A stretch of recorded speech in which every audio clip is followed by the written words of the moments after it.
Okay everyone, bit of a serious look at the Kerry Optima now it's here.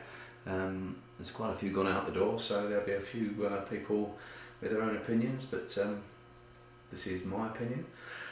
It really works. I set out to design a whistle that was actually made for high whistle players, and I've given it to a couple of guys now and they both find it really easy to play, so that's the main objective. It takes very little air.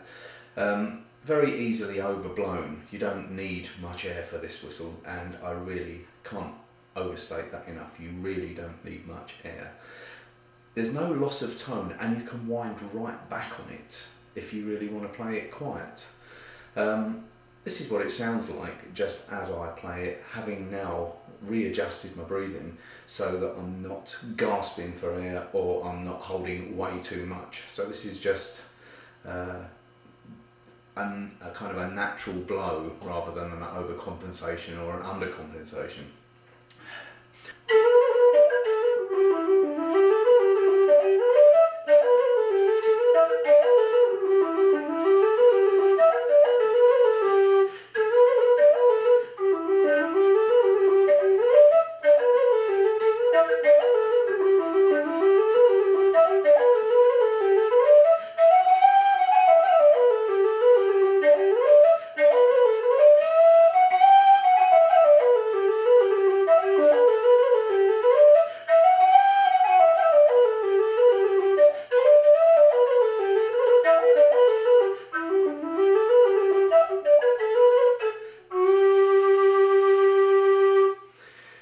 Really just does everything I ask of it without actually having to overblow or overbreathe.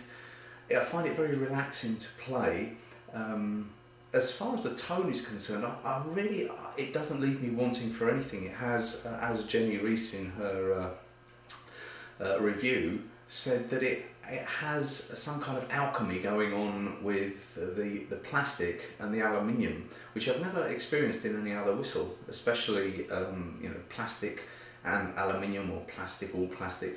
There isn't an alchemy. With this, there seems to be an alchemy, and to describe the alchemy is that you get a rich tone. It sounds like a very expensive whistle, even just sitting here in the room. And I've recorded plenty of whistles, mine and others. This has a very expensive tone compared to the price. You get this,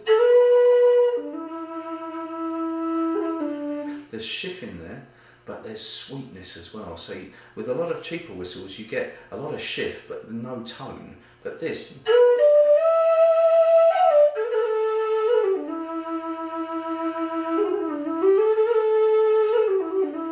it's like velvet and cream all together, but with a nice little bit of edge. So if you want to push it hard, you can literally increase the amount of shift by the amount of breath that you put in it, and it's not an awful lot more. It's just nice enough to feel the note.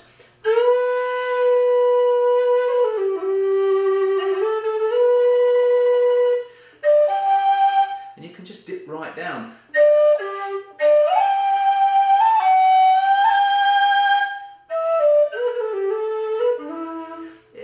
It'll just do anything you ask of it, but you've got to learn a little bit how to play it.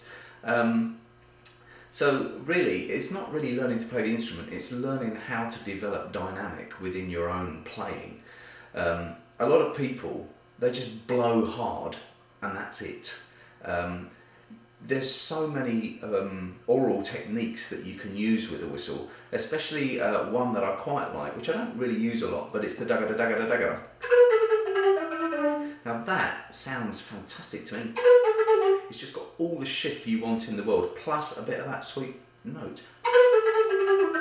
And because it's got such a narrow wind way, you may not be able to see that, but it's very narrow, you can really sort of be quite complex within the mouth.